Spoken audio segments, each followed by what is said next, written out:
war in heaven, and Michael and his angels fought against the dragon.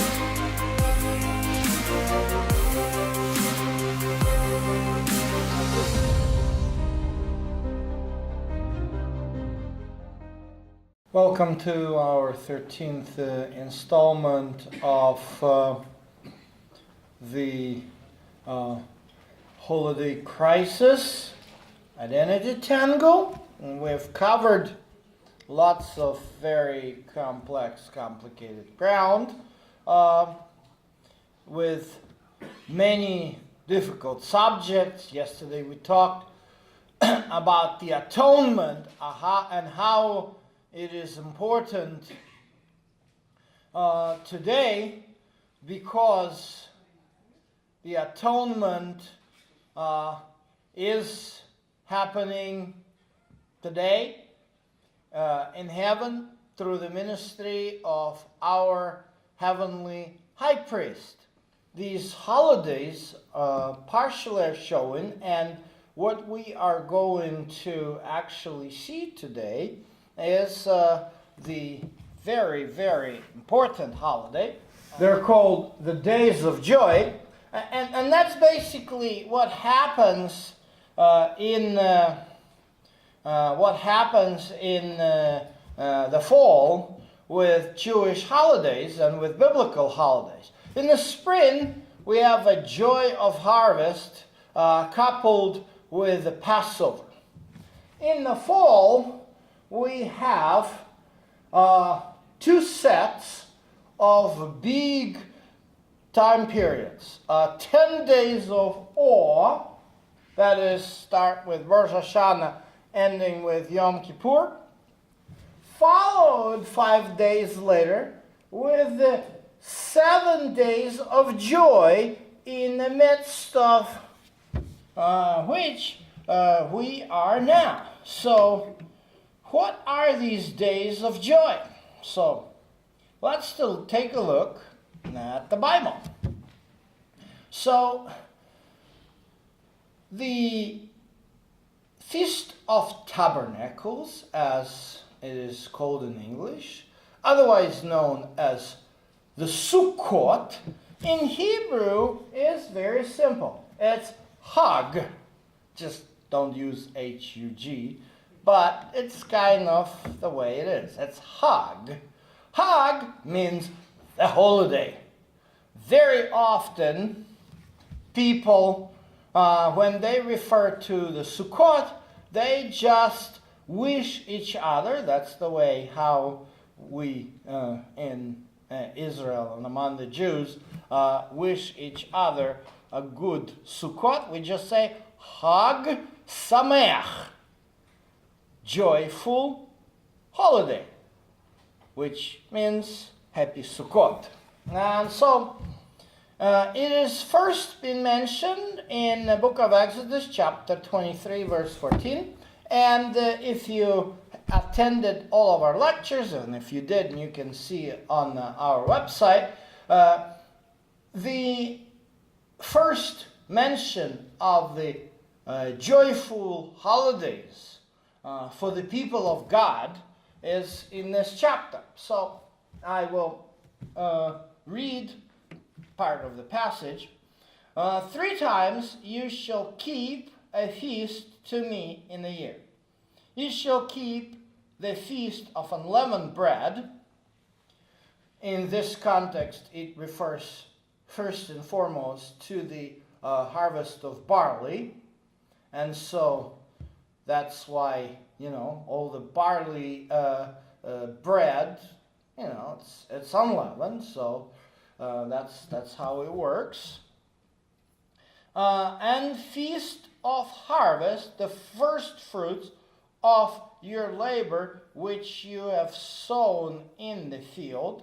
And that is referring to Shavuot. That's when the wheat is being ripped and harvested.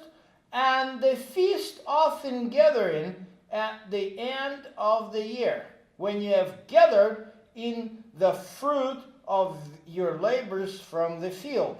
And this is the grapes and the olives, two major export produce of Israel, and plus the dates. I hope, it's now actually in Israel.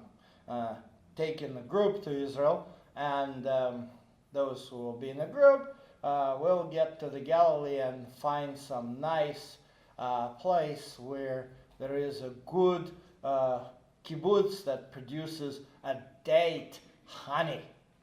So that's kind of an interesting experience and interesting product.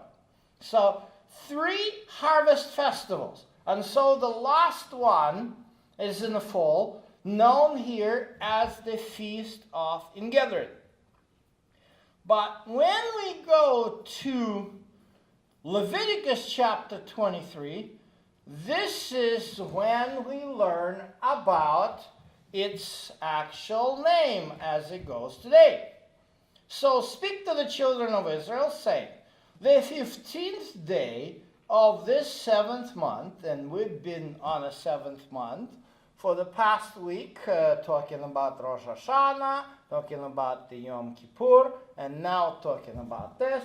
So the 15th day of a 7th month, actually this year it began last Monday, so you've been observing a week of pretty nice large full moon. Today, because of the halo effect, you could pretty clearly see the full moon even during the daytime. So, Feast of Tabernacles for 7 days to the Lord. On the first day, there shall be a holy convocation. You shall do no customary work on it. And that's when you have, in a diaspora, actually 2 days. The first and the second day. The Orthodox Jews usually don't work on the first and on the second day of Sukkoth. And so you shall do no customary work on this. And I've explained to you because, well, the moon is orbiting the globe, and often you can't see it when it made a full circle when it's a daytime. And you see it differently in different parts of the globe. So that's the nature of astronomy. So back in Israel, they just knew that every time they spot the new moon over Jerusalem, they give a signal, which is the way how they worked on calendar before the modern science came to help. So, for 7 days you shall offer an offering made by fire to the Lord. On the 8th day you shall have a holy convocation, and you shall offer an offering made by fire to the Lord. It is a sacred assembly, and you shall do no customary work on it. Notice this. Unlike Yom Kippur, which is declared as the Sabbath, here they call it a sacred assembly. In Hebrew, it's Mikra Kodesh, but today they just call it a Yom Tov or Yom Tev. And customary work basically does not refer to a full work stoppage as the Sabbath, weekly Sabbath requires, but it's just, don't go to the fields and don't do the customary work, but not as on a regular Sabbath day. So, also on the 15th day, the 7th month, then you shall have gathered the fruit of the land. You shall keep the feast to the Lord for 7 days. On the first day there shall be Sabbath rest, and on the 8th day Sabbath rest.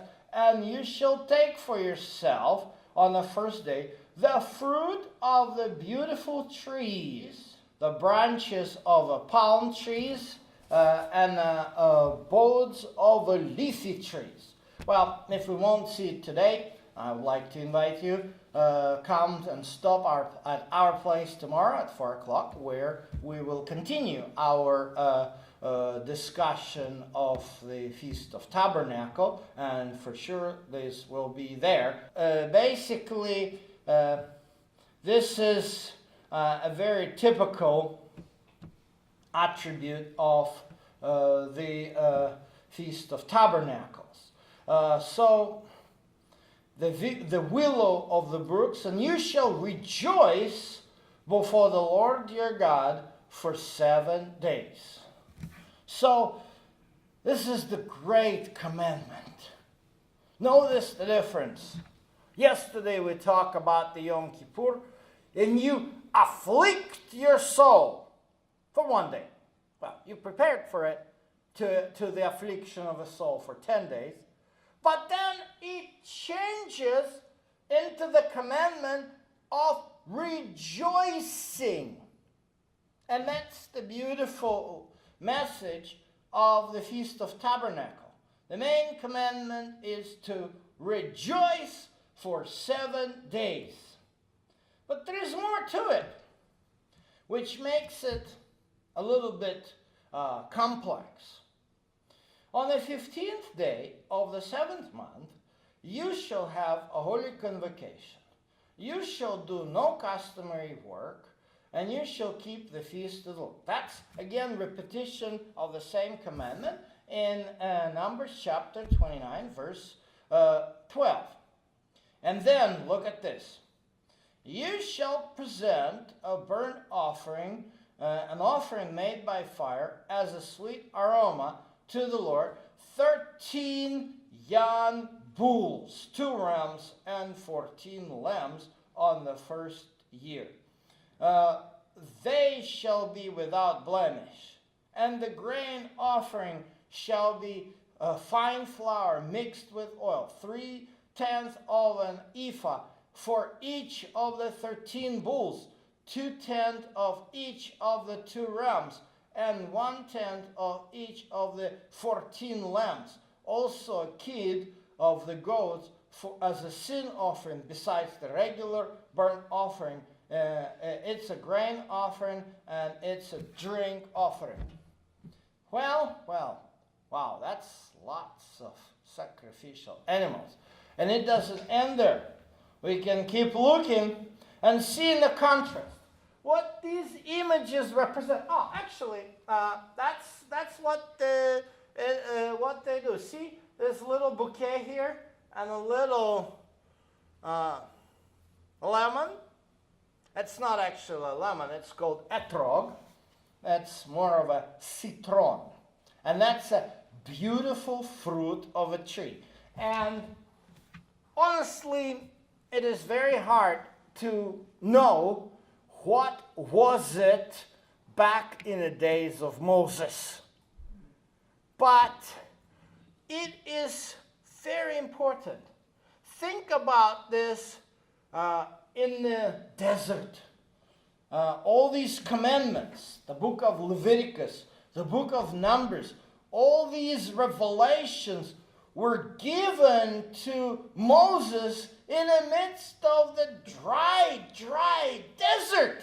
And here you are supposed to take the fruit of a beautiful tree. You see, it's a challenge. And then you got to take a leaf of palm. So somebody will have to go to some oasis and do this. And then in this bouquet here, there is a willow and a myrtle.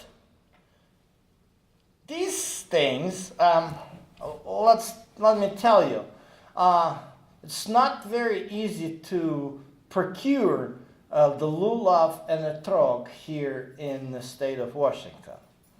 I can't go to the store and buy it. The way I do it, right after Rosh Hashanah, as soon as Rosh Hashanah ends, I have to go online to couple outlets that are in New York and in New Jersey, and I have to order it right away. Otherwise, it just won't come on time. Or I'll have to pay half the price for FedEx shipping, because as soon as I see it, it's going to be Yom Kippur, and all these stores are closed, and I'm out of option. So this is actually in the United States. Getting these are very, very challenging. So they all arrive vacuum packed.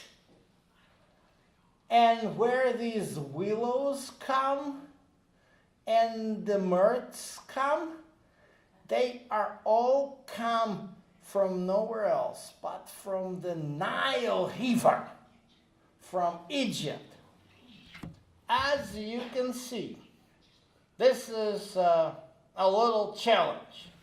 So, anyway, this is what this picture represents.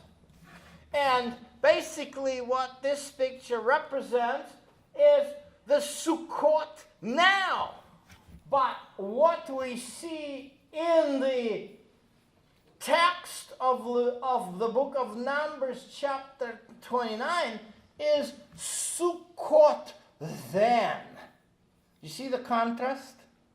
Sukkoth now, and look at the pictures. Those of you who saw what we were showing yesterday, the Yom Kippur, the somber mood, and people are praying and fasting here. People are smiling, laughing, and rejoicing.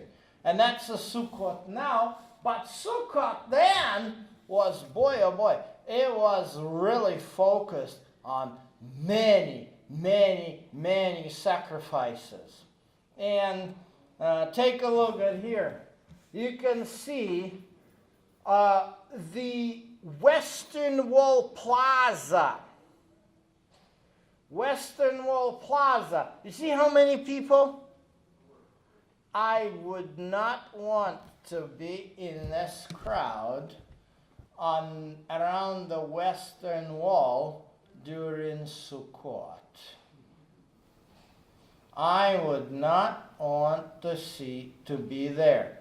I can probably vouch to you, estimating the size of this crowd, that this crowd probably will supersede the crowd at the Times Square at the day of the throwing the ball.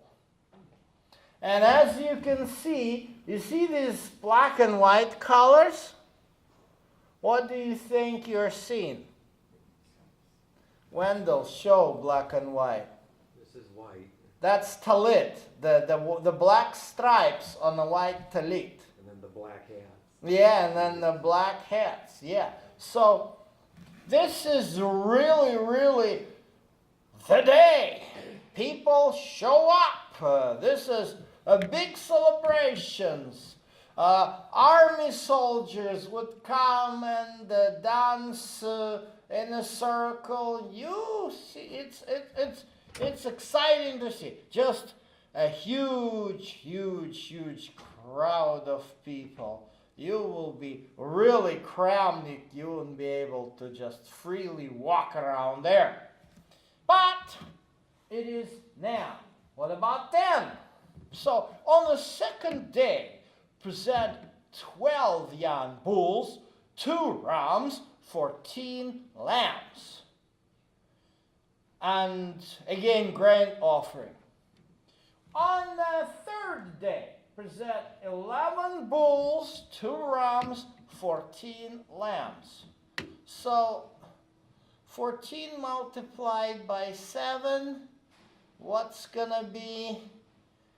It's going to be a lot. It's 98 lambs.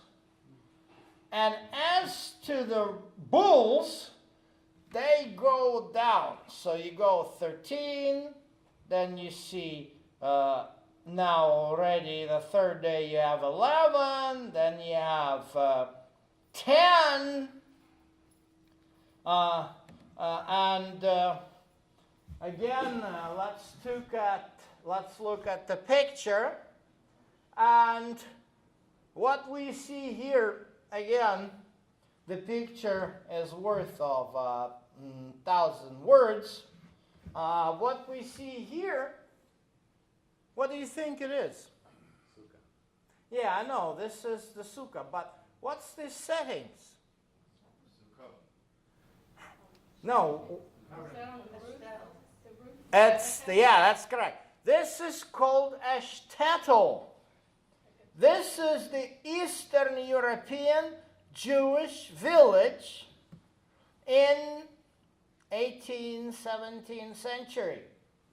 Take a look. This is a typical cloth. Now, only Orthodox Jews, Hasidic Jews actually, wear the hats like this and the long coats like this. But back then, every Jew, it was a very typical dress for that period, 18th, 17th century. Not only Jews were dressed like this. Now take a look. He is holding, see? He's holding his version of lulav and etrog. I do not think he's having a palm in his hand. I strongly doubt that in Ukraine of the 17th century, what used to be Poland, now it's Ukraine, they could ship some palms. But something definitely comes, and he carries it inside. What is this? It's called the Sukkah. Sukkah is literally a booth. And as you can see, it is made with a roof which is kind of not very well protective against the elements of the weather, because it is actually designed to be able to see through and particularly see the stars. In the Ukrainian climate, it was a bit challenging because that's the time of the rain. And you see, who is in Sukkah? That's his family. And the most important element of the Sukkah, the guests. For those of you who want to learn a little more about the Sukkoth holiday, there is an Israeli movie called Ushpizin, and periodically we watch it. But you can find it on YouTube. Just be sure to find the English subtitles because they all speak Hebrew. Ushpizin in Aramaic means guests. In fact, Orthodox Jews are very superstitious about the guests. I don't know if it's called superstitious or not. Sometimes it is. But the bottom line is, when the guests come, it means, and you have a privilege. Let's take away some of the superstition that might be, but technically, if you have a privilege to entertain guests in your sukkah, this means that you will be especially blessed by God. And, well, for many of us today, entertaining guests is not as difficult, but in the times of poverty and scarcity of food and things like this, this was a huge undertaking. But so you see, the Sukkoth then in the Middle Ages and the Sukkoth now, which is, the Sukkoth in the Middle Ages and the Sukkoth in in the time of the sanctuary. So here is one focus in the book of Numbers. It's all sacrifices, sacrifices, sacrifices. And this is why when some Christians, and I keep repeating myself on this, when some Christians say, oh, we need to keep the Feast of Tabernacles. Let me tell you what my problem with this statement is. They're obviously not going to keep that part. But they're also not going to identify themselves with this. They're not going to build the sukkah, take the lulav and etrog, have the guests, So what is it? This is why, when I look at the people at those Christians who insist on keeping the feasts, I'm just wondering, what in the world are you folks planning to do? Because the only way to have a quality lesson from the Feast of Tabernacle is to share and enjoy Jewish experience. And Jews, trust me, they were experienced in it. They realized, you can't be keeping sacrificing the bulls, of course. They don't understand what these sacrifices mean as the Christians understand.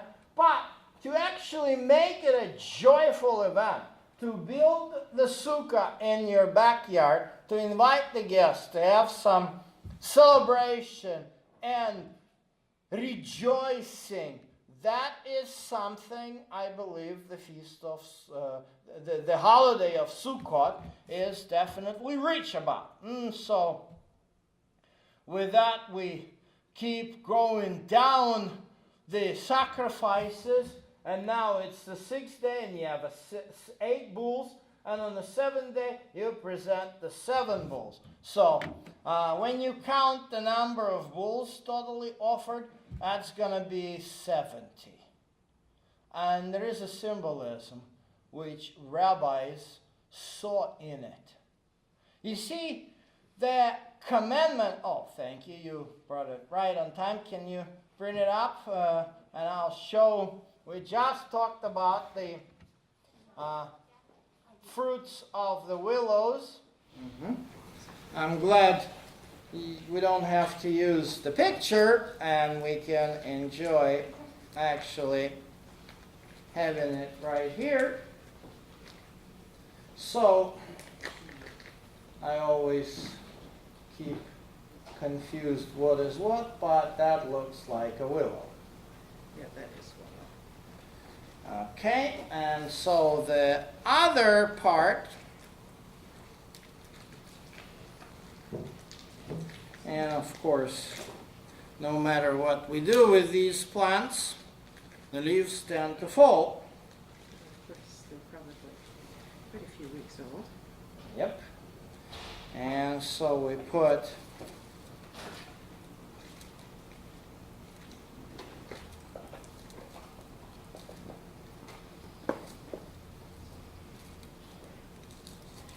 the mirth here, and that is the etrog.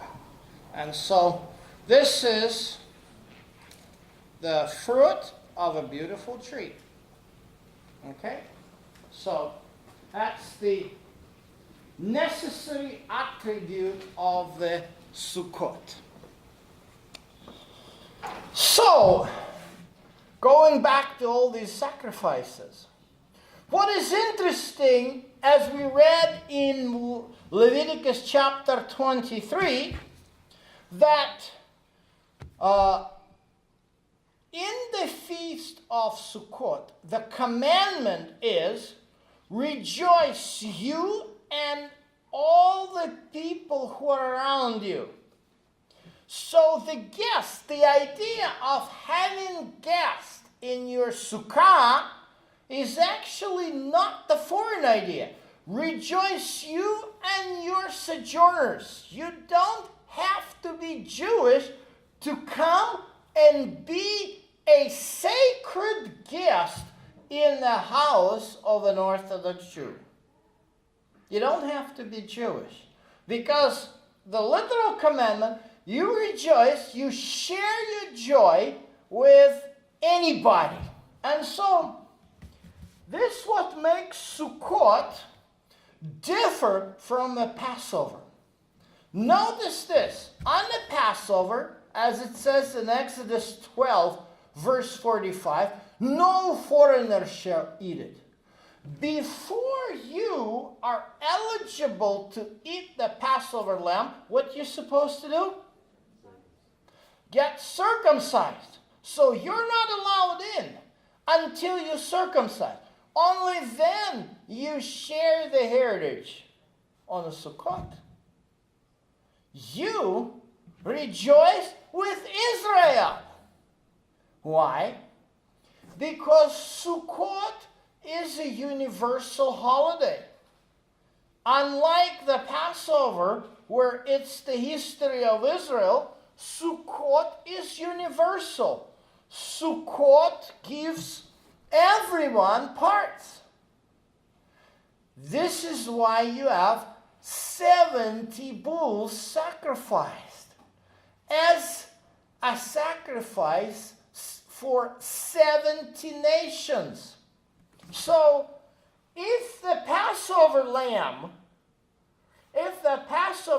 saves only those who decided to abandon their pagan heritage, which is also necessary, the Sukkoth is basically showing that God rains His love and grace upon everyone. And it's just a matter of accepting. Because God's arms are open and available for anyone who wants to be hugged on the hug, if I will use that kind of a wordplay. But that's why it's Sukkoth is the hug, because God is ready to hug you no matter who you are, because the sacrifice, no matter from which nation you come from which culture you come from, the sacrifice on Sukkoth is also for you. There is enough bulls, and trust me, 70 bulls, that is a very, very expensive undertaking. If you take a bull costs, it's the most expensive animal. So comparing it to Mercedes, to the car, it's Mercedes 600. So 70 Mercedeses, that's going to be a good $7 to $10 million. This is how much, my friends, this is how much Israel would spend on a holiday to make sure to tell the world that God's salvation is available. It was all in Israel.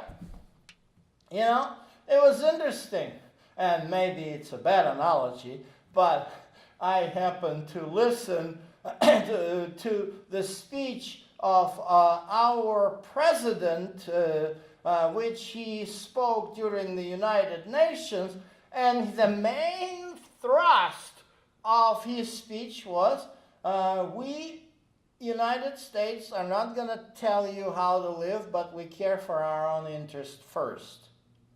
Well, Sukkoth was a command to Israel actually to open up to the world. This is why some of the feast-keeping Christians who are especially following the Herbert Armstrong's teaching, and part of this Herbert Armstrong's teaching is that modern Israel is British and so forth, they missed the point.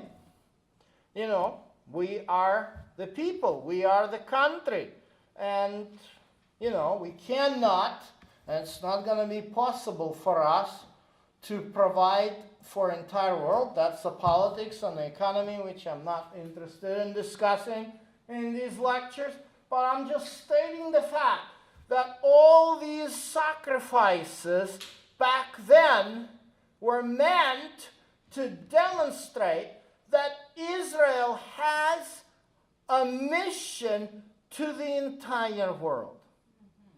And God is ready to hug everyone during the hug, which means the Feast of Tabernacles. So, but what else what's the purpose of all of it?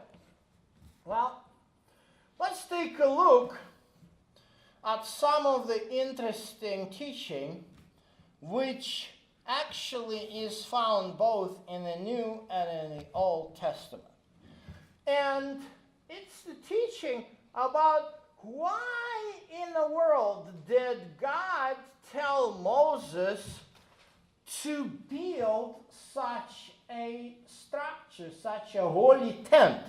As you can see on this picture, the holy tent, or the tent of meeting, it's more or less called in Hebrew Mishkan, which is divine abode, because God abides there, as you can see on the picture. That is God's glory, the Shekinah, which abides inside the sanctuary, right? That the sanctuary, the whole structure is called Mishkan. That's God's residence, God's abode. This tent part is called Mikdash, from the word Kadash, holy, sanctuary. So God abides inside the sanctuary. Here is the altar, and yesterday we talked about the meaning of the atonement, that without understanding of the entire structure of the sanctuary, we won't understand the atonement. And so the Yom Kippur demonstrates, and should demonstrate to Christians who miss this point, that salvation does not end here on altar. And of course, we know that since Christ is an ultimate sacrifice, the altar represents the Golgotha. But with the atonement is not made here. Atonement is made by the priest in here. So, what does this all represent? Let's keep reading. Hebrew 8, starting from verse 3. For every high priest is appointed to offer both gifts and sacrifices. So it is necessary that this high priest also have something to offer. Now, if he were on earth, and we were talking about the high priestly ministry of Jesus, and yesterday we read Hebrews 8, 1 and 2, so that's kind of a continuation. Now, if he were on this earth, he would not be a priest at all, since there are those who offer gifts and sacrifice according to the law, or the Torah. Whom is he talking about? The Levitical priests. The Levitical priests. We talked about how Christianity intended to restore or reinvent human priesthood. And that's a very problematic, because you have a very clear statement here about the temporary nature of Levitical priests. So why they're temporary? Because they serve a copy and a shadow of heavenly things. So this sanctuary, this earthly dwelling of God that Moses was commanded to build, as here it's cited, see, he says, who is he here? God, that you make all things according to the pattern which was shown you on the mountain. So this is the copy and a shadow of heavenly things. And this was made by Moses according to the pattern. And what is this pattern built of? Well, let's take a look. First of all, let me introduce to you to a very theological kind of science, I would say. It's called a typology. And here you have the word pattern, which in Greek is tupos, and in Hebrew it's tavnit. So this is the type which is built upon something which exists in heaven. And we talked yesterday about the book of Revelation, which clearly states that the temple open in heaven. So there is the New Testament, both Hebrews and the book of Revelation especially, are very clear about the existence of the temple in heaven.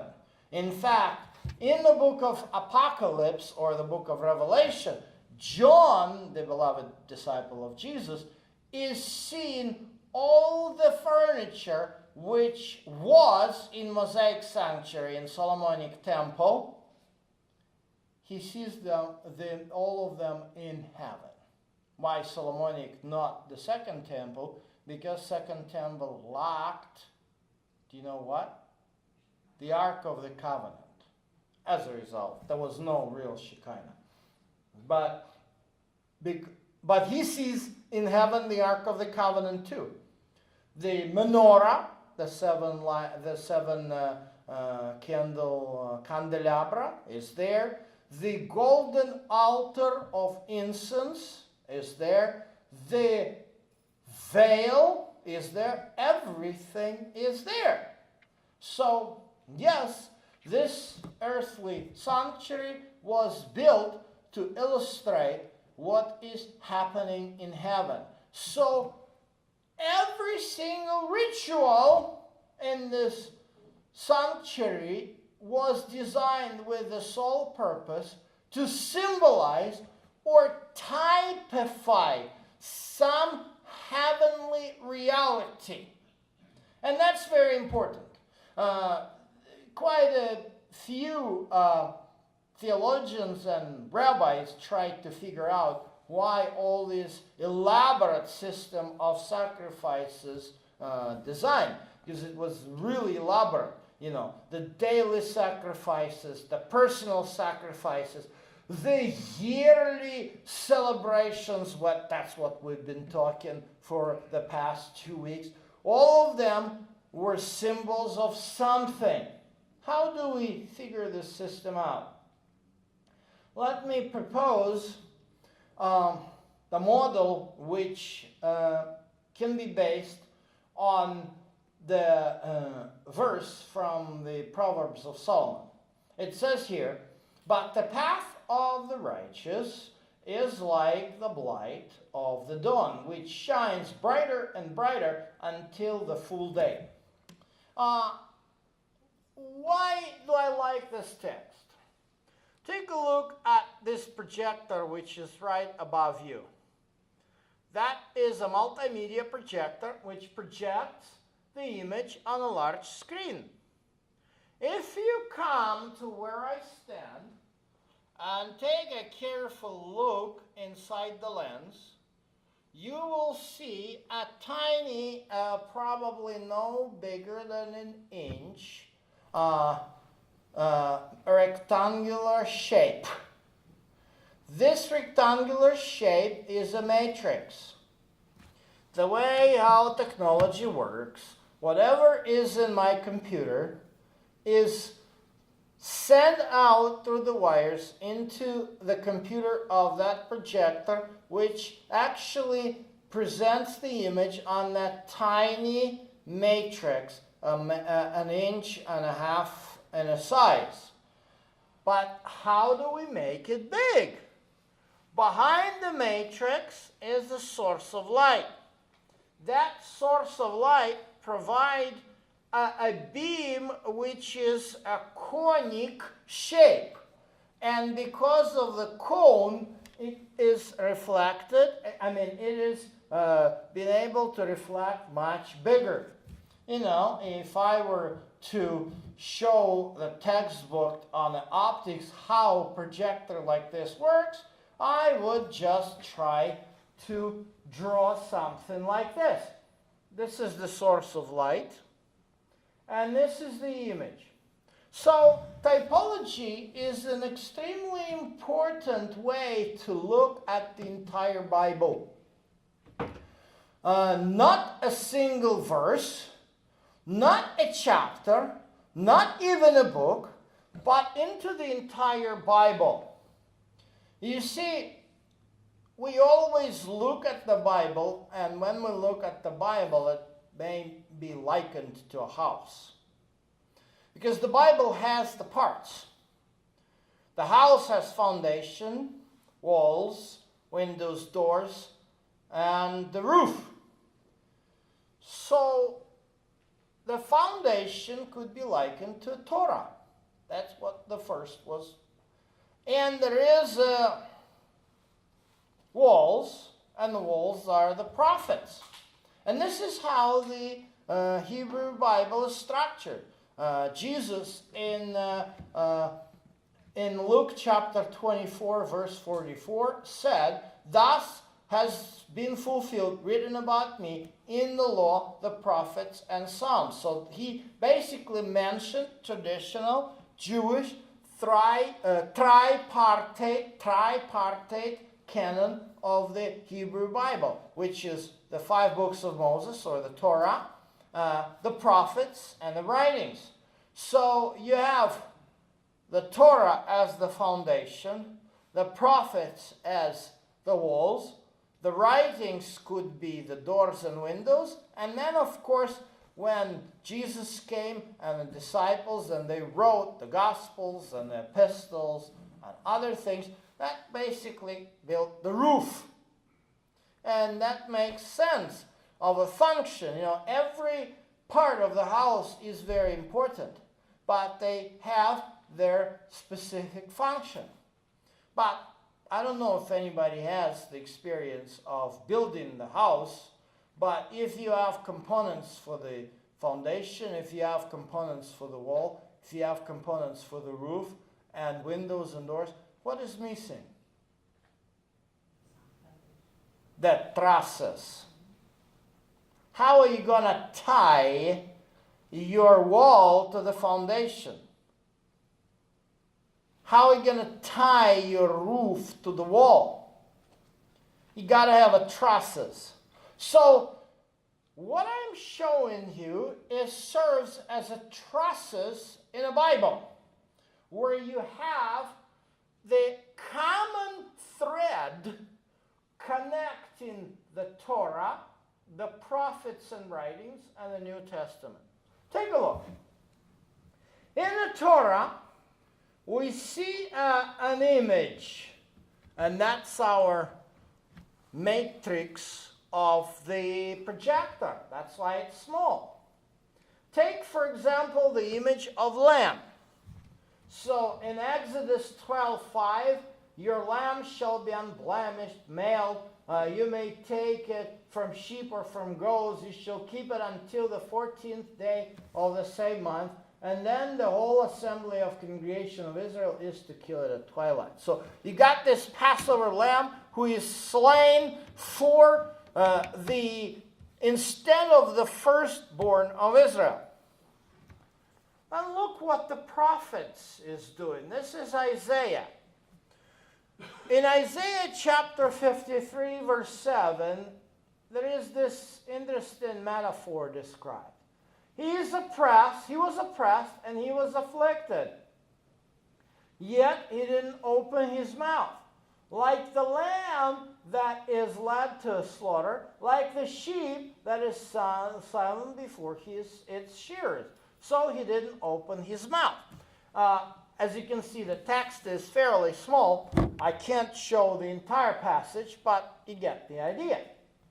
And look at how it is described in the book of John. When John the Baptist sees Jesus, he declares, "Behold, the Lamb of God who takes away the sin of the world." Do you see what happened? The image or the type is presented in the Torah. The light of God's revelation shines on it, and it comes bigger in the prophecy through the image of through the character, I would say, of a suffering servant described in Isaiah 53. And so now this is like the lamb. It's no longer the animal. It's already a human being who is like the lamb going to be sacrificed. And what the New Testament shows, it shows the antitype, the fulfillment of what was predicted by the prophecy based on the Torah. I'll show you another type of connection. Take, for example, the tabernacle of Moses. And here it is. Let them construct a sanctuary for me, that I may dwell among them. And then we see how the prophecy shows the heavenly, or it's a psalm, shows the heavenly abode, the divine heavenly dwelling. In my distress, I called upon the Lord and cried to my God for help. He heard my voice out of his temple. He bowed the heavens and also came down with thick darkness under his feet. So there is this temple in heaven as Psalm 18 is describing to us. And of course, here is the antitype of what was the tabernacle of Moses built upon. Now the main point is what? That's Hebrews chapter 8 verse 1. Is what has been said, that is this. We have such a high priest who has taken his seat at the right hand of the throne of majesty in heaven, a minister in the sanctuary and in the true tabernacle which the Lord pitched not man. What do we see here? We see one type of typology, which is basically a vertical typology. From the earthly image, the tabernacle of Moses, the Lamb, to the heavenly reality, Jesus as the Messiah from heaven, the sanctuary, and so forth. But, so the horizontal types go from earth to heaven. But, the vertical types, they're going from earth to heaven. But there are also horizontal types. So, I'm going to flip this kind of picture on its side. And I am going to show you how this works in the history. As you can see, the Torah describes to us the Passover. Take a verse in Deuteronomy. Keep the Passover to the Lord your God for the month of Aviv, in the Lord your God brought you out of Egypt by night. So what are we having here? The historic event of Exodus. Therefore, you shall sacrifice the Passover from the Lord your God. You shall eat no leavened bread with it, that you may remember the day which you came out of the land of Egypt, all the days of your life. So the Torah commands to remember Passover, to keep the Passover as a remembrance of coming out of Egypt. That's important too. But there is more to it. Take a look at this, and here is my typo. That is actually Isaiah chapter 11, verse 15.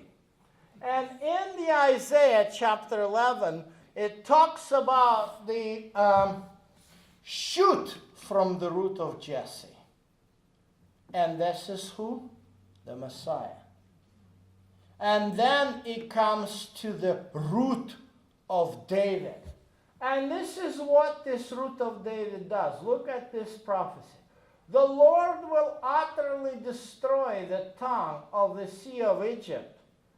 With his mighty wind he will shake his fist over the river and strike it in the 7 streams and make men cross over the dry shore. There will be a highway for the remnant of his people, who will be left from Assyria, as it was for Israel in the days that he came up from the land of Egypt. In many passages of Isaiah, we have a very, very persistent reference and prediction of the second Exodus, led not by Moses, but by Messiah. So this is what the prophecy is predicting. The prophecy is predicting the repetition of the Passover Exodus experience. Of course, not from the bondage of human slavery, but from the bondage of the slavery of sin. And so that's what has been fulfilled, is recorded in 1 Corinthians 5:7. It says, for Christ, indeed Christ, our Passover, was sacrificed for us. Well, let's take a look at some other Levitical festivals. And here we see the same pattern with the Pentecost. Take a look at the initial story around Pentecost described in the Torah. Exodus 19:1, the 3rd month after children of Israel has gone out of the land of Egypt, they came to the wilderness of Sinai. That is to show that Pentecost is the historical component of the Pentecost. It is the experience at the Sinai. What particular is being experienced? Take a look at Exodus 24, verse 3. And please note that I'm using just verse and verse, but there's a whole story. Basically, when we talk about the Passover, we need to read Exodus 12 and Deuteronomy 16. When we talk about the Pentecost or Shavuot, we need to read Exodus 19 through 24. That's the events that Shavuot commemorates, meaning giving of the Torah. And take a look what I highlight here. And Moses took the blood and sprinkled on the people and said, this is the blood of the covenant which the Lord made with you according to these words. So Shavuot is not only a giving of the Torah, but it is also the whole experience of entering the covenant, into the covenant with God. And take a look what the prophecy says.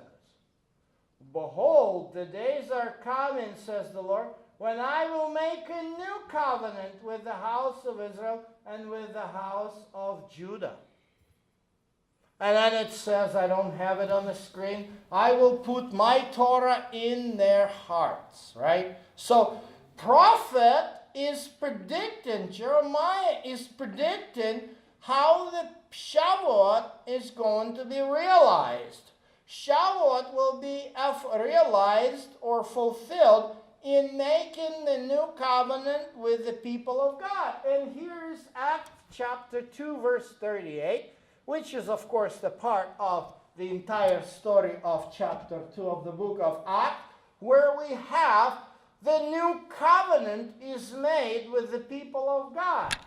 Peter called upon them, repent and let every one of you be baptized in the name of Jesus Christ for the remission of sins, and you shall receive the gift of the Holy Spirit.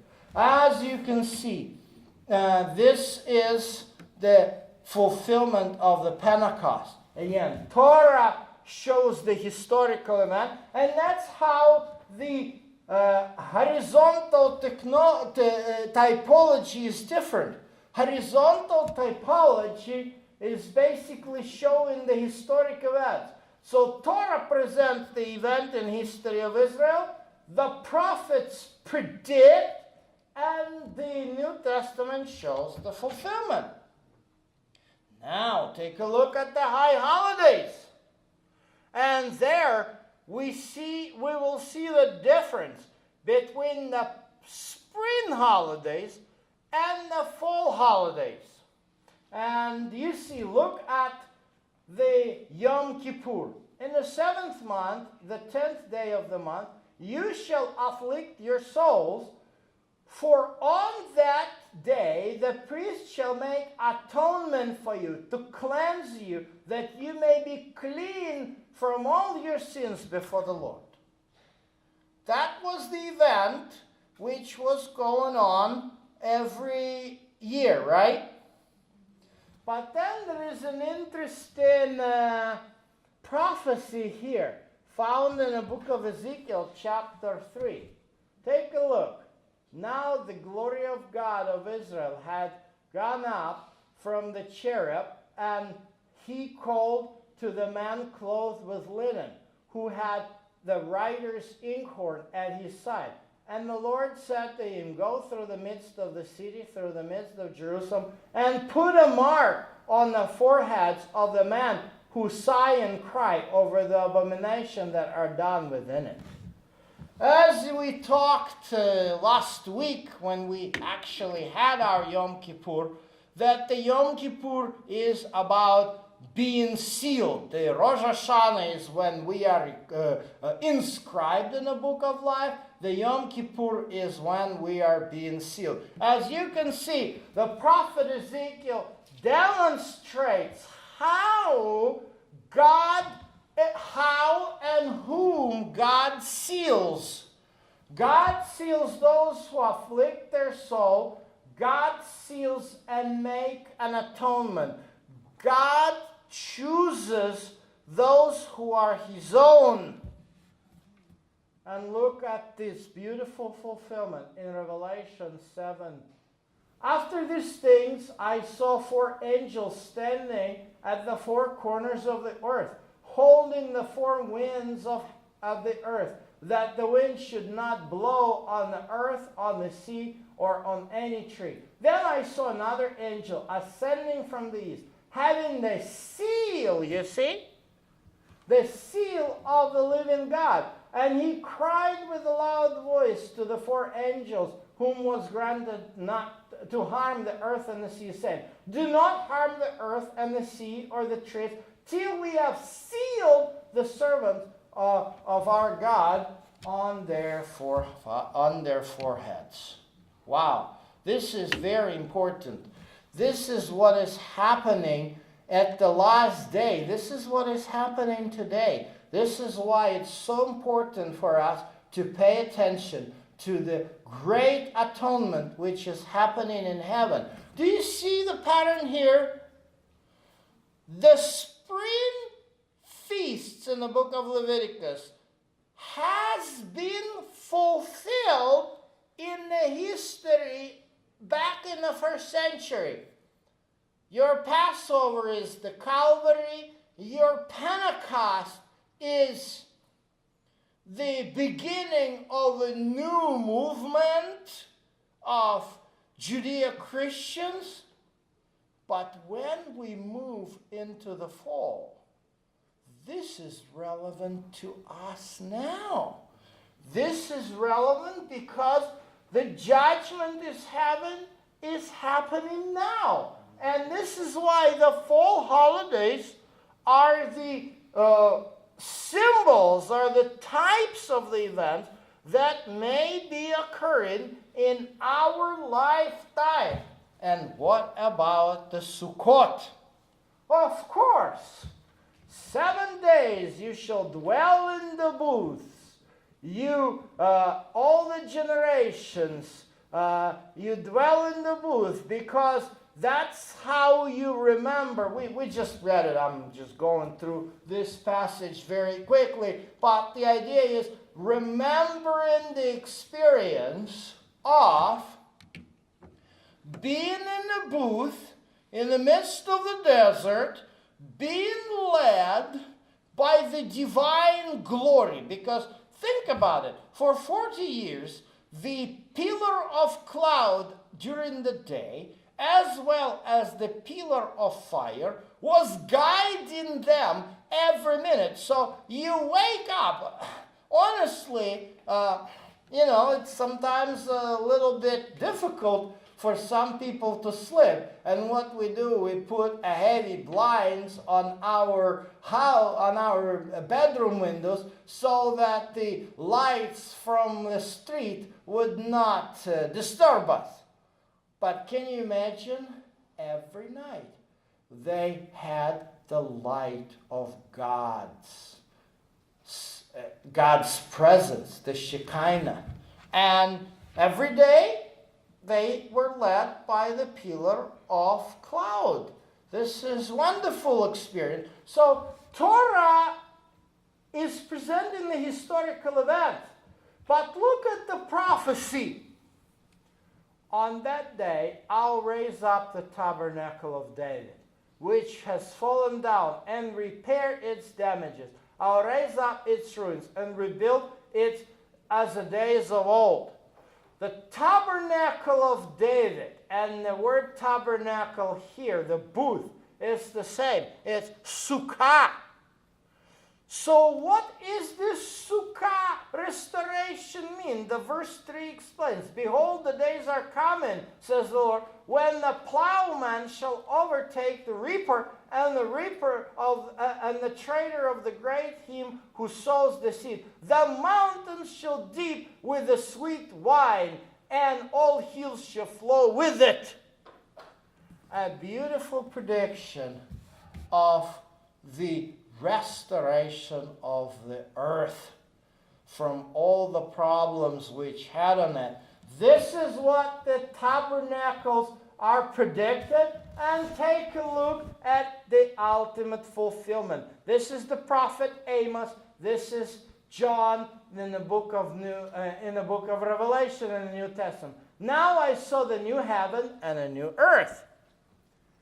For the first heaven and the first earth had passed away, and there was no more sea. Then I, John, saw the holy city, New Jerusalem, coming down from heaven, out of heaven from God, prepared as a bride adorned for her husband. And I heard a loud voice from heaven saying, 'Behold, the tabernacle of God is with men, and he will dwell with them.'" You see the word tabernacle here? Sukkah. This is the ultimate tabernacle. The New Jerusalem, which will be capital of a new earth. We can read and only salivate over what is described in the new earth, which is basically going to be a full restoration of the Garden of Eden. I love to go on the Garden of Eden Park in the island of Maui. This is what I always take my camera, and this is probably the second most beautiful place in the world after Pacific Northwest. But I believe that the earth that God has created before the human being sinned on it was much, much more beautiful. And the New Jerusalem is the only solution. The restoration of a new earth. Only God knows how to repair the damage that we have made on it. But the promise is clear. Even though we cannot do it, God is going to do it. And this is why I believe in Him. I believe in Him because I see no human possibility to change the course on which we are. We can fight as much as we want to slow down the global warming, but even if 100% of people will agree to it, which is very, very, very improbable, Shouldn't we try? We are trying. But I believe God has much, much, much more powerful than us.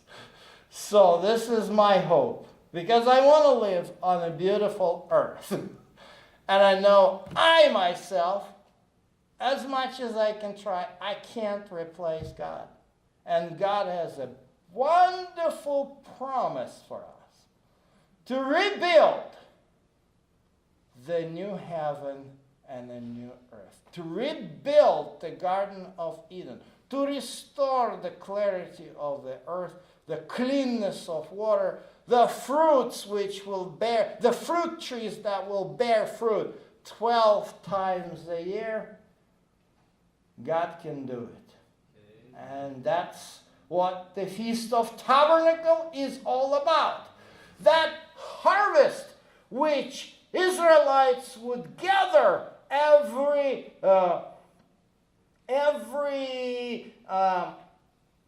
fall was just a very, very little foretaste of what God has prepared for everyone who is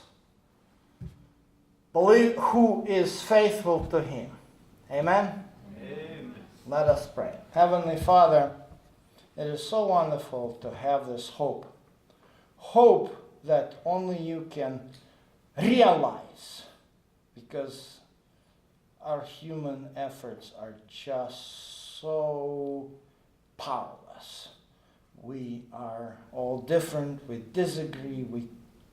The world is corrupted. The world is full of dishonesty and politics and speculation. Lord, only on you is our hope.